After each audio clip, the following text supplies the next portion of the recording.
Silver fish, ಬೊಳೆಂಜಿರ್ ಮತ್ತು ಮಾವಿನಕಾಯಿ ಹಾಕಿ ಮಾಡಿದಂತಹ ಮಂಗಳೂರು ಶೈಲಿಯ ಕರಿ. ಇದು ಸಾರು ಅಂತ ಹೇಳ್ತೇವೆ ನಾವು, ತುಳುವಲ್ಲಿ ರೇಸ ಅಂತ ಹೇಳ್ತೇವೆ ಇದಕ್ಕೆ.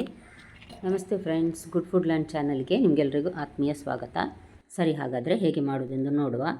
1.5 ಕಪ್ಪಿನಷ್ಟು ತೆಂಗಿನ ತುರಿ ಮತ್ತು 2 ಟೀ ಸ್ಪೂನ್ನಷ್ಟು ಹುರಿದ ಕೊತ್ತಂಬರಿ, ಅರ್ಧ ಟೀ ಸ್ಪೂನ್ನಷ್ಟು ಹುರಿದ ಜೀರಿಗೆ, 1/4 ಟೀ ಸ್ಪೂನ್ನಷ್ಟು ಹುರಿದ ಸಾಸಿವೆ ಎಲ್ಲ ಡ್ರೈ ರೋಸ್ಟ್ ಮಾಡಿದ್ದೇನೆ.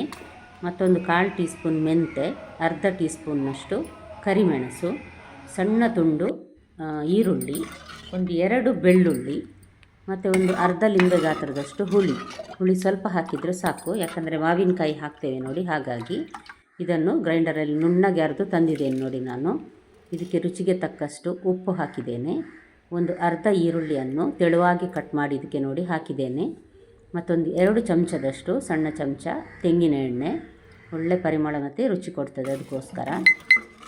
ಇದು ಸಾರನ್ನು ಕುದೀಲಿಕ್ಕೆ ಇಡುವ.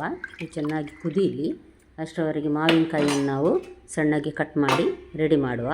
ಇದು ಕುದಿಯುವಷ್ಟು ಹೊತ್ತಿಗೆ ಇದನ್ನು ನಾನು ನೋಡಿ ಕಟ್ ಮಾಡ್ತೇನೆ. ಇದೊಂದು ಸಣ್ಣ ಹದ ಗಾತ್ರದ ಮಾವಿನಕಾಯಿ ಇದು ನೋಡಿ. ಮಣ್ಣಿನ ಮಡಿಕೆಯಲ್ಲಿ ಆದದ್ರಿಂದ ತುಂಬ ಬಿಸಿ ಆಗ್ತದೆ. ಒಂದು ಸಲ ಚೆನ್ನಾಗಿ ಕುದಿದ ಮೇಲೆ ಮೆಲ್ಲ ಉರಿಯಲ್ಲಿ ನಾನು ಇದನ್ನು ಇಟ್ಟಿದ್ದೇನೆ. ಈಗ ನೋಡಿ, ಒಂದು ಮಾವಿನಕಾಯಿಯನ್ನು ಸಣ್ಣಗೆ ತುಂಡು ಮಾಡಿ ಕಟ್ ಮಾಡಿ ಹಾಕಿದ್ದೇನೆ ನಾನೀಗ. ಇದು ಒಂಚೂರು ಬೇಯಲಿ, ಜಾಸ್ತಿ ಅಲ್ಲ, ಸ್ವಲ್ಪ ಬೆಂದರೆ ಸಾಕು. ಒಂದೆರಡು ನಿಮಿಷ ಇದೇ ರೀತಿ ಆ ಬಿಸಿಯಲ್ಲೇ ಬೇಯಲಿ. ಉರಿ ಮೆಲ್ಲ ಇದೆ. ಒಂದು 30 ಸಿಲ್ವರ್ ಫಿಶ್ ಬೊಳೆಂಜಿರನ್ನು ನಾನು ಇಲ್ಲಿ ತೆಗೆದುಕೊಂಡಿದ್ದೇನೆ. ಕ್ಲೀನ್ ಮಾಡಿ ಎಲ್ಲ ರೆಡಿ ಮಾಡಿ ಇಟ್ಟಿದ್ದೇನೆ ನಾನು. ನೀವಿನ್ನೂ ನನ್ನ ಚಾನಲ್ ಗುಡ್ ಫುಡ್ ಲ್ಯಾಂಡನ್ನು ಸಬ್ಸ್ಕ್ರೈಬ್ ಮಾಡಿಲ್ಲ ಅಂದರೆ ದಯವಿಟ್ಟು ಸಬ್ಸ್ಕ್ರೈಬ್ ಮಾಡಿ, ಹಾಗೂ ನಿಮ್ಗೆ ಇಷ್ಟ ಆದರೆ ಲೈಕ್ ಬಟನನ್ನು ಪ್ರೆಸ್ ಮಾಡಿ ಮತ್ತು ಫ್ಯಾಮಿಲಿ ಫ್ರೆಂಡ್ಸಿಗೆ ಶೇರ್ ಮಾಡೋದನ್ನು ಖಂಡಿತ ಮರಿಬೇಡಿ. ನೋಡಿ, ನಾನು ಕ್ಲೀನ್ ಮಾಡಿದ ಬೊಳೆಂಜೀರು 30 ಸಹ ಹಾಕಿದ್ದೇನೆ ಇದಕ್ಕೆ. ಬೊಳೆಂಜೀರು ಹಾಕಿದ ನಂತರ ಜಾಸ್ತಿ ಕುದಿಸ್ಲಿಕ್ಕಿಲ್ಲ, ಯಾಕಂದರೆ ಮೀನು ನಂತರ ಪುಡಿ ಆಗ್ತದೆ, ಅದಕ್ಕೋಸ್ಕರ. ಒಂದು ಕುದಿ ಬಂದರೆ ಸಾಕು. ನೋಡಿ, ಮಾವಿನಕಾಯಿ ನೋಡಿ ಬೆಂದಿದೆ. ಈ ರೀತಿ ಒಂದು ಸಲ ಮಿಕ್ಸ್ ಮಾಡಿ ನಂತರ ಸೌಟು ಹಾಕೋದು ಬೇಡ, ಬೊಳೆಂಜೀರು ಬೇಗ ಬೇಯ್ತದೆ. ಮೀನನ್ನು ಜಾಸ್ತಿ ಮಿಕ್ಸ್ ಮಾಡಿದರೆ ಪುಡಿ ಆಗ್ತದೆ.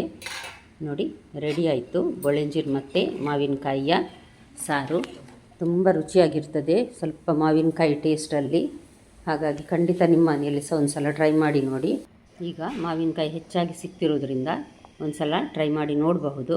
ಒಳ್ಳೆ ರುಚಿಯಾದ ಪದಾರ್ಥ, ಅನ್ನಕ್ಕೆ, ಚಪಾತಿಗೆ, ದೋಸೆಗೆಲ್ಲ ಒಳ್ಳೆಯದಾಗ್ತದೆ.